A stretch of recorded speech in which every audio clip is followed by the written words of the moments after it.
Meu nome é Cibele França, sou gastropatologista. Estou aqui com o professor Henrique Sérgio, professor da UFRJ, para a gente falar um pouquinho sobre as dicas práticas de como investigar um paciente com a elevação assintomática de enzimas hepáticas, da ALT, da AST. E aí, professor?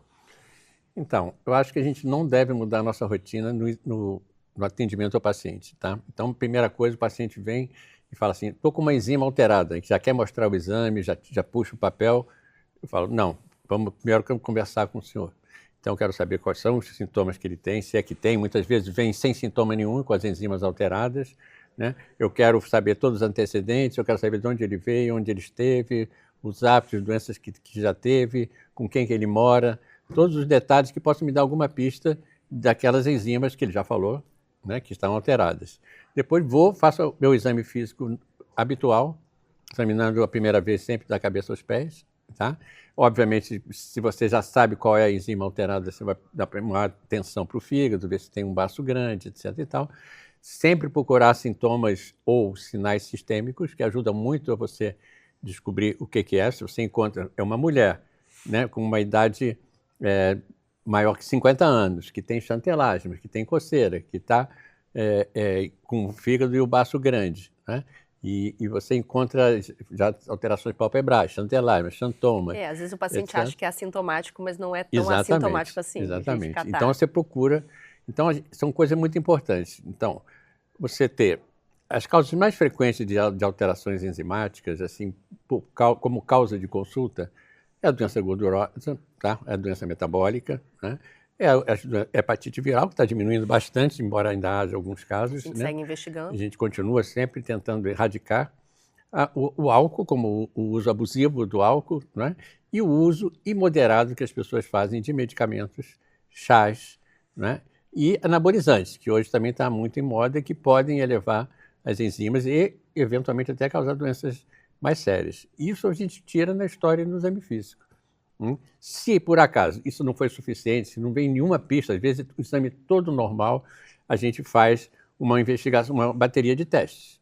Então, dependendo do grupo de enzimas que está mais alterado, TGP, TGO ou gama-GT e fosfatase, indica mais doença inflamatória ou doença colestática.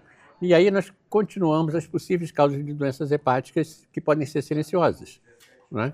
Eventualmente, doença autoimune é mais raro que seja silencioso e também a elevação das enzimas são muito altas, mas a gente sempre pesquisa os autoanticorpos, pesquisa o metabolismo do ferro, né? Pesquisa doenças menos comuns, mas a deficiência de alfa-1 doença de Wilson, doença celíaca, como causas assim numa primeira avaliação. Depois, duas coisas muito importantes que nos ajudam muito a esclarecer é a ultrassonografia abdominal e a elastografia, né? Ultrassom para nos dizer se tem gordura no fígado, se tem hipertensão porta silenciosa, até às vezes pode acontecer. É a avaliação morfológica geral, né? Isso, se tem alguma alteração focal que explique, né? Às vezes uma massa grande dentro do fígado pode ser silenciosa, isso é uma causa de aumento de gama-GT e fosfatase, né? E a elastografia, mais para dar ao paciente uma ideia de que ele está bem. A maioria das vezes, a pessoa que procura com uma alteração isolada de uma enzima, ele está bem. E a gente tem todo o tempo para fazer essa investigação, né?